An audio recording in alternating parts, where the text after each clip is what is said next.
O youtuber Felipe Neto foi intimado a depor pela Polícia Civil do Rio de Janeiro depois de chamar Jair Bolsonaro, sem partido, de genocida. A denúncia partiu de um pedido do vereador Carlos Bolsonaro, do Republicanos, e tem base na Lei de Segurança Nacional, que prevê prisão de até 4 anos para quem caluniar ou difamar o presidente da República.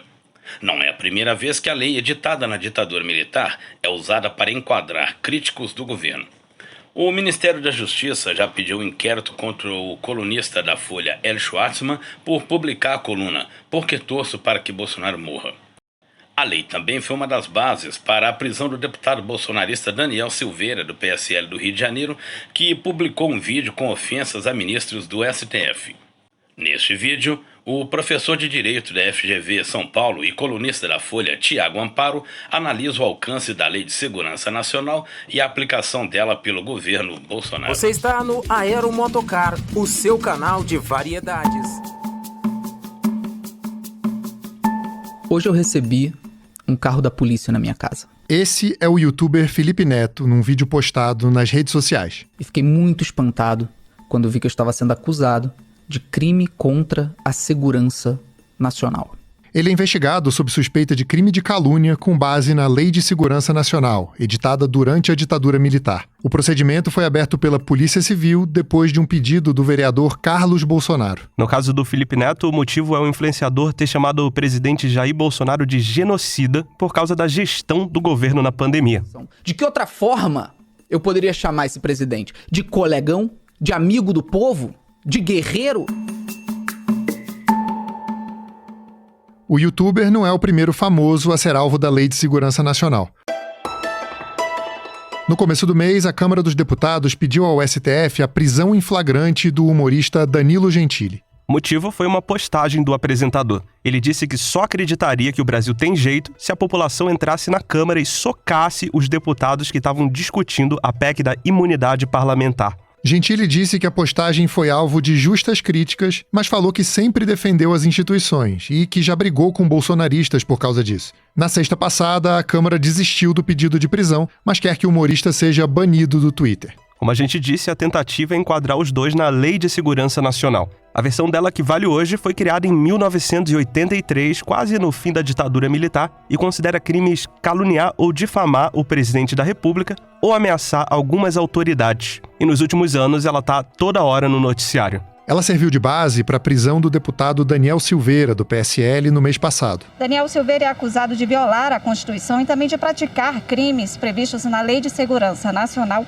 por publicar um vídeo atacando ministros do Supremo Tribunal Federal e também incentivar atos violentos contra a democracia. Foi citada para abrir o inquérito do STF contra organizadores de atos antidemocráticos. O Procurador-Geral da República pediu a abertura de um inquérito para investigar os atos contra o Congresso e o STF.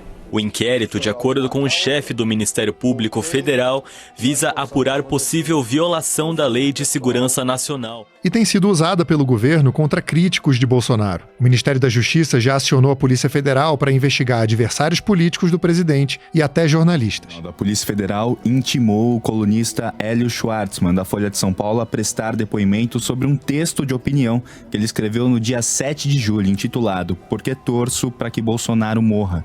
O inquérito, instaurado com base na Lei de Segurança Nacional, foi determinado pelo ministro da Justiça, André Mendonça.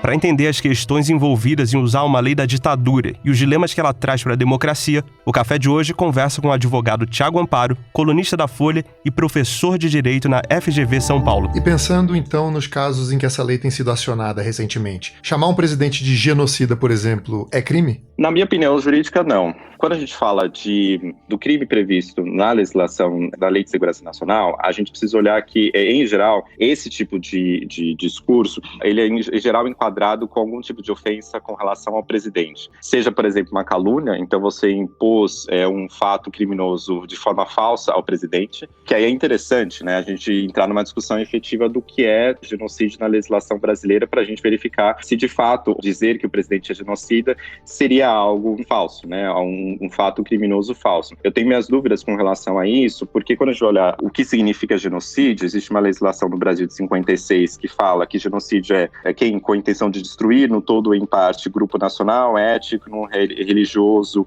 racial, inclusive, por exemplo, causando lesão grave à integridade física ou mental desses grupos, ou matar esses grupos.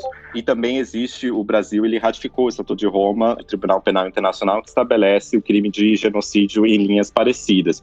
Então, primeiro a gente teria que argumentar duas coisas, né, para você falar que seria crime. Primeiro, dizer a priori de que é um fato criminoso falso. Há dúvidas com relação a isso, porque poderia se supor que, ao menos uma investigação sobre se há crime de genocídio ou não, deveria ser feita, o que não aconteceu e não está acontecendo. A Procuradoria-Geral da República somente recentemente abriu uma investigação sobre o ministro da Saúde e não sobre o Pazuello e não sobre o presidente. O ministro do Supremo Tribunal Federal, Ricardo Lewandowski, determinou que o ministro da Saúde, Eduardo Pazuello, seja interrogado pela Polícia Federal. A audiência faz parte de um inquérito para apurar a responsabilidade do ministro no colapso do sistema de saúde de Manaus. Então, ninguém está seriamente discutindo se há genocídio de fato como crime ou não. Segundo, a gente saber se é um fato que ofende a honra do presidente ou poderia se qualificar como um discurso simplesmente crítico ao presidente.